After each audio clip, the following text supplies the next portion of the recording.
we don't realize is that stereotypes a lot of times are those like inserts of information that we're getting from media, that we're getting from our first teachers, which might be our parents, that we're getting from things we're consuming, that is just dropping things in our mindset, which unfortunately is where unconscious bias, implicit bias comes from. So we sometimes have to go back and say, okay, what am I watching? What am I consuming? What kind of conversation are me and my friends having?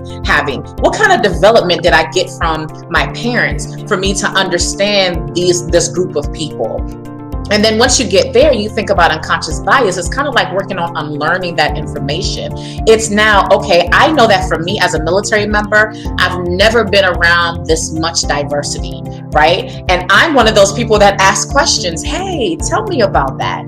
But a lot of people don't allow themselves when they are in diverse spaces to build the relationships enough to have those conversations. Because as we talk about empathy, I think the best way to build empathy is to build relationships. So when you do have opportunities, especially in the leadership realm where you can connect with your team members, start to understand them, then you can ask those questions and you can connect and say, hey, can you talk to me about this? Let me understand it. That's why Kara was she could pick up the phone and call you, because you guys built a relationship. So ask yourself, what kind of spaces and places are you putting yourself so you can truly learn about that culture, about those people, versus what you're seeing on TV or what you learned from the people you are around, because that information might be incorrect. Just like Amber was talking about the algorithms and the things that we're consuming, or from Google. The blessing is going back to school has allowed me to start learning the value of sources, right? When you write a paper and you submit it, right? They're like, let's check your sources. Make sure it's in APA format. Make sure it's valid. And now I went through a class where it was breaking down like, okay, is it valid?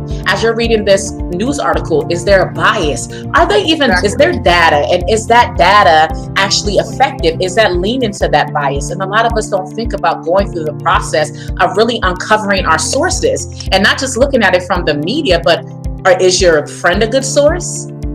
Was your mother or your father a good source? And yes, bless their hearts, but they might have not been a good source because they were teaching you from that one-sided experience or from their unconscious bias. So I think it starts with us really working on the stereotypes and what we're consuming from friends, media, from family, and really starting to unlearn that and get connected with people that are next to us so we can build relationships and unlearn that information so we can truly understand the experiences of others.